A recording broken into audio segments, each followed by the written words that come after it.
অনেক দিনের কষ্ট আর পরিশ্রমের পর ফাইনালি আজকে ফেসবুকে থেকে পেমেন্ট পেলাম, আলহামদুলিল্লাহ। তবে এই পেমেন্ট হাতে পেতেও আমাকে অনেক বেশি হ্যাসেল পোহাতে হয়েছে। অবশ্যই যারা নতুন আছো তারা ভিডিওটা একদমই স্কিপ করবে না। আশা করছি তোমাদের অনেক বেশি উপকার হবে। দুপুরবেলায় মোবাইলে পেমেন্টের মেসেজ আসছে আর তখন বাহিরে প্রচুর পরিমাণে ঝুম বৃষ্টি হচ্ছিল। নিজের ইনকামে টাকা তুলতে যাব সেজন্য একটু বেশি এক্সাইটেড ছিলাম। তার আগে একটু বলে নেই, এইগুলো হচ্ছে বাটিক টু পিস, গরমের জন্য একদম পারফেক্ট একটা ড্রেসগুলো পরতে এতটাই আরাম যা বলার বাহিরে। এগুলোতে 100% কালার গ্যারান্টি রয়েছে। আর এই সুন্দর বাটিকের টু পিস গুলো নিয়েছি আমি আনায়া ফ্যাশন ফেসবুক পেজ থেকে। আমার কথা বলে অর্ডার করলেই তোমরা ডিসকাউন্ট পাবে। আর সেখানে শুধুমাত্র টু পিস না, সব ধরনের থ্রি পিসও কিন্তু পাওয়া যায়। আপু পেজটা আমি উপরে মেনশন করে দিয়েছি, তোমরা একবার হলেও ভিজিট করে এসো। নিজের ইনকামে টাকা তুলতে যাচ্ছি, অনেক বেশি এক্সাইটেড। আর সেই জন্য এই বৃষ্টির মধ্যে বের হয়ে গিয়েছি। এরকম ঝুম বৃষ্টির পর আকাশের অবস্থাটা দেখো কতটা সুন্দর লাগছিল। খুবই তাড়াতাড়ি করে এটিএম বুথে চলে এসেছি।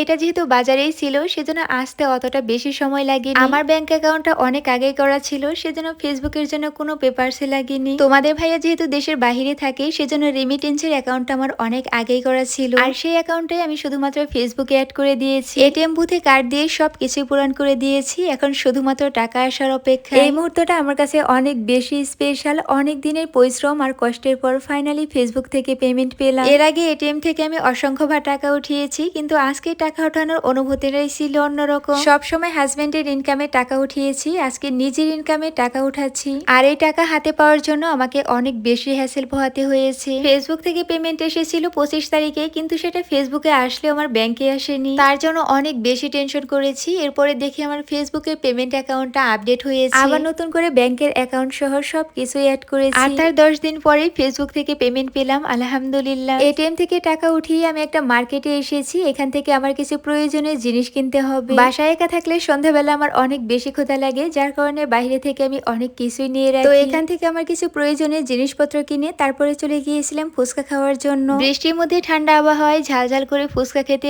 অনেক বেশি ভালো লাগে। আর তার জন্যই আমরা দুইজনে মিলে একটা নাগা ফুচকা অর্ডার করেছি। বৃষ্টি চলে যাওয়ার পর আকাশের অবস্থাটা দেখো, মাশাআল্লাহ কতটা বেশি সুন্দর লাগছিল। বাংলাদেশে আসার পর এবারই প্রথম ফুচকা খেতে আসছি। আর ফুচকা খেতে তো আমার কাছে অনেক বেশি ভালো লাগে। আমার মতো তোমরা কে কে এরকম ঝাল ঝাল করে ফুচকা খেতে পছন্দ করো অবশ্যই কিন্তু কমেন্ট করে দিও। এখানে খাওয়া দাওয়া শেষ করার পর তারপরে আমরা বাজারে গিয়েছিলাম। আর যাওয়ার পরে দেখি অনেক সুন্দর সুন্দর আম উঠেছে। আমগুলো দেখতেও অনেক বেশি সুন্দর লাগছিল, সেজন্য এখান থেকে কিছু আম নিয়েছি। আর সব শেষে চলে এসেছি আমরা একটা কসমেটিক্স এর দোকানে। এখান থেকে আমাদের প্রয়োজনীয় কিছু জিনিস নিয়েছি। তো আজকের এই ছোট্ট ভিডিওটি এই পর্যন্তই। দেখা হয়ে যাবে অন্য কোনো ভিডিওতে। সবাইকে আল্লাহ হাফেজ।